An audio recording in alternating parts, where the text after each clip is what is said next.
இயற்கை இது இறைவனின் கொடை. அதனால்தான் இயற்கை எழில் சூழ்ந்த இந்த உலகை பூமி தாயென போற்றி வழங்குகிறது மனித தலைமுறை. இயற்கையின் வடிவில் சிரிப்பவளே, எழிலாய் வளமாய் மணப்பவளே, பூமி தாயே எமை காக்கும் நீ வாழ்கவே. என் மக்களே, உங்களை காப்பது நான் அல்ல, உங்களையும் என்னையும் படைத்த அந்த இறைவன் தான். இறைவனின் படைப்புகள் தான் எத்தனை அழகானவை, எவ்வளவு சிறப்பானவை.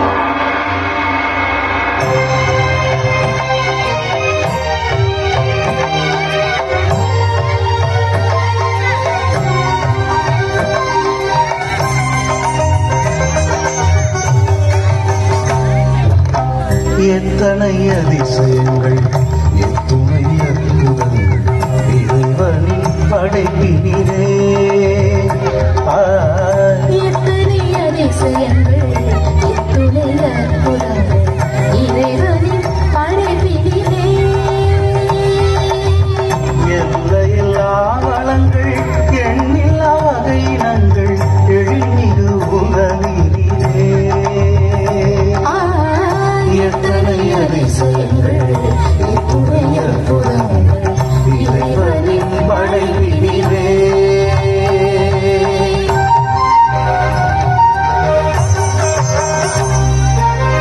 விந்தை மலை நிலங்கள், விரிந்த அலை கடல்கள் இவை தரும் பல பலன்கள்.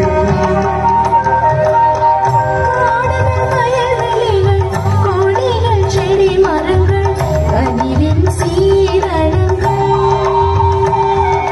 விதவிதமான விலங்கினங்கள், விளையாடும் மீனங்கள், வானில் வட்டமிடங்களில் பறவைகள். இந்த பூமி இறைவனின் அருங்கொடை. அந்த பரமனுக்கு ஈடு ஏதுமில்லை, இந்த உலகே அவரின் மாட்சிமை. அந்த உன்னதனை புகழ வார்த்தை இல்லை.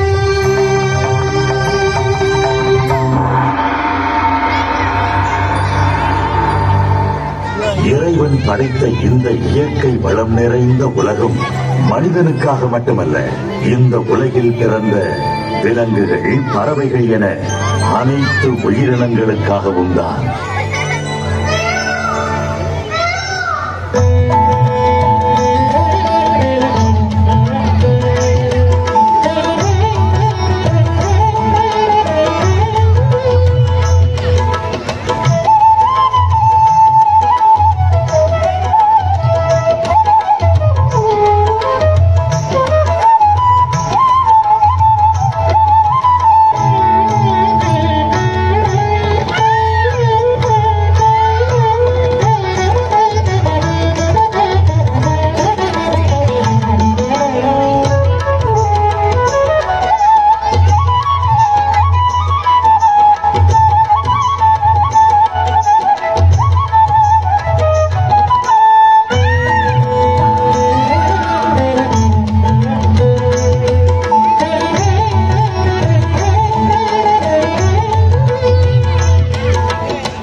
அம்மாவோட தாத்தா வச்ச மரமா இங்க அம்மா சொன்னாங்க.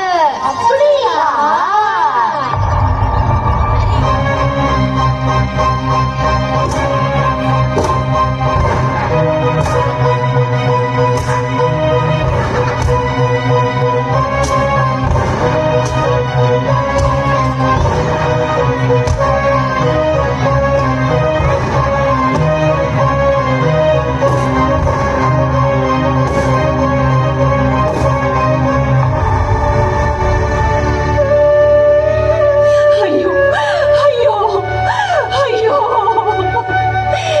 நவீன மோகத்துல சுயநல வேகத்துல பூமி தாயான என் உடம்புல கவசம் போல இருந்த மரத்தை எல்லாம் அழுத்த குணத்தோட வெட்டி சாட்சி சிதைச்சிட்டாங்களே.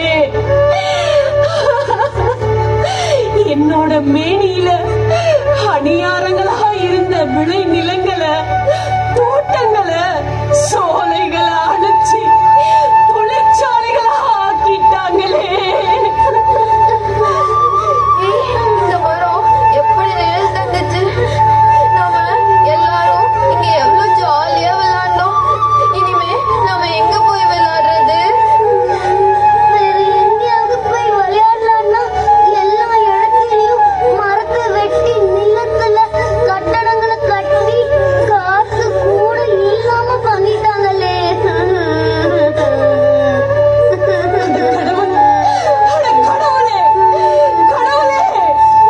இந்த பேராசை பிடிச்ச நவீன மனுஷங்க இயற்கையை அழைச்சு இந்த சின்னஞ்சிறுசுகளையும் என்னையும் இப்படி அழ வச்சிட்டாங்களே. இந்த கொடுமையோட எல்லை என்னன்னு இந்த சுயநலம் பிடிச்ச மனுஷங்களுக்கு தெரியுமா? தெரியுமா? தெரியுமா? தெரியுமா? கண்ணுல கண்ட மரத்தை எல்லாம் வெட்டி சாச்ச எல்லாரும் உள்ளவாங்க.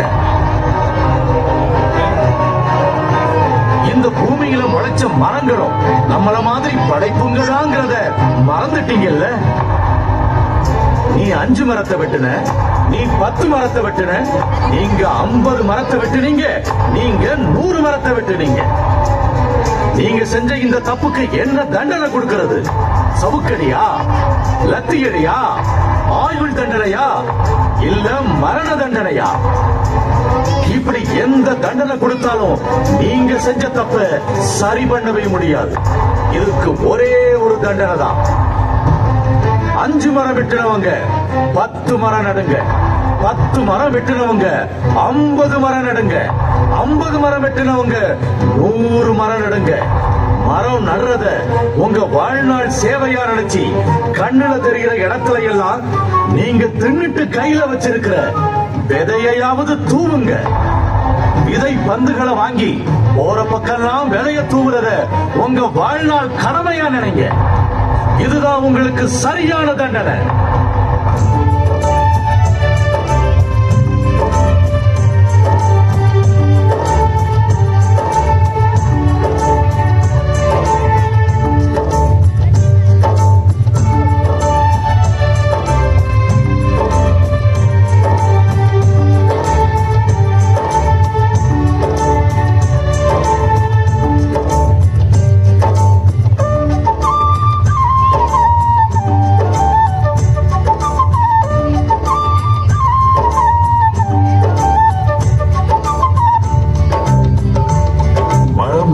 புனித சேவையாக கருதிய காரியங்களும் ஒருபுறம் வளர்ந்தன.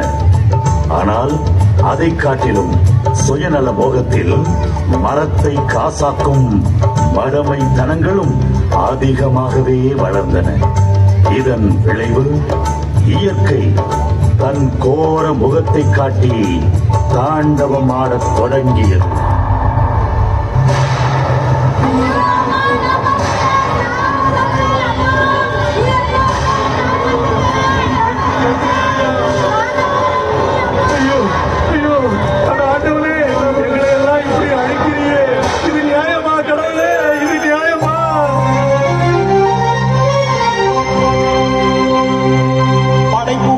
அருமை மறந்து அதை சிதைத்தழித்த மனிதா,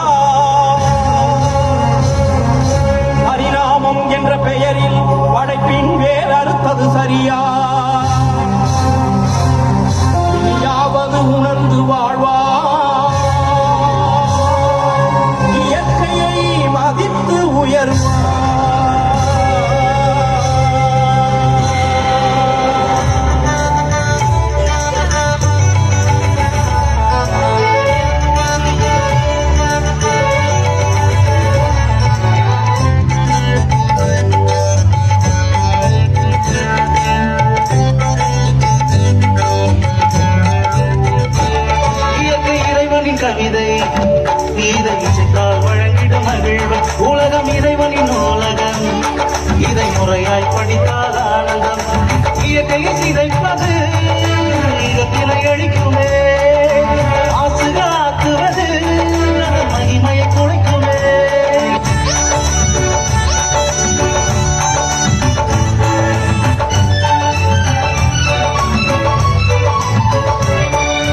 மலர் போல் நமது பூமியை மதிப்பது நம் கடமை. மதித்தால் பல நூறு வழங்கிடும் பலனை. காட்டை அழித்து கானகம் துளைத்து மழையை தடுத்தது போதும். சூறையாய் நின்ற ஓசோனின் ஓட்டை போட்டது போதும். அறிவை விரைத்து ஆவணம் செய்து உலகை காத்திட வேண்டும். வீசும் காற்றை மாசுமி காத்து பூமி குளிர்ந்திட வேண்டும்.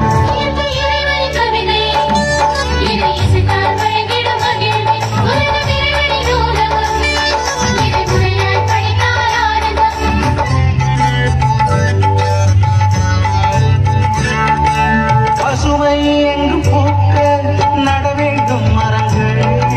பூமியில் வளம் சேர்க்க மரம்தானே மரங்கள். மரமும் வளர்த்து மழையில் விதைத்து நீர்வளம் செலுத்த வேண்டும். நிலத்தடி நீரை மேலும் சேர்த்து வறட்சி போக்க வேண்டும். அக்கா பொருளை மண்ணில் புதைக்கும் மடமை அகற்ற வேண்டும். குப்பை ஆற்றும் கொள்கை மாற்றி சுத்தம் காக்க வேண்டும்.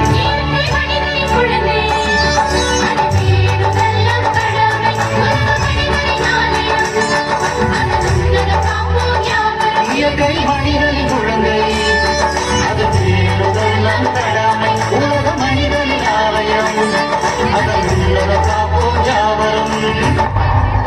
இயற்கையை காக்க உறுதிமொழி ஏற்போம்.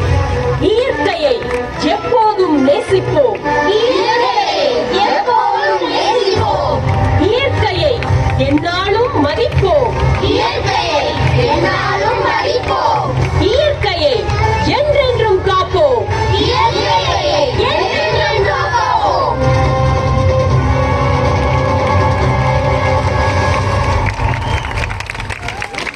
That was a truly breathtaking performance by the 163 junior school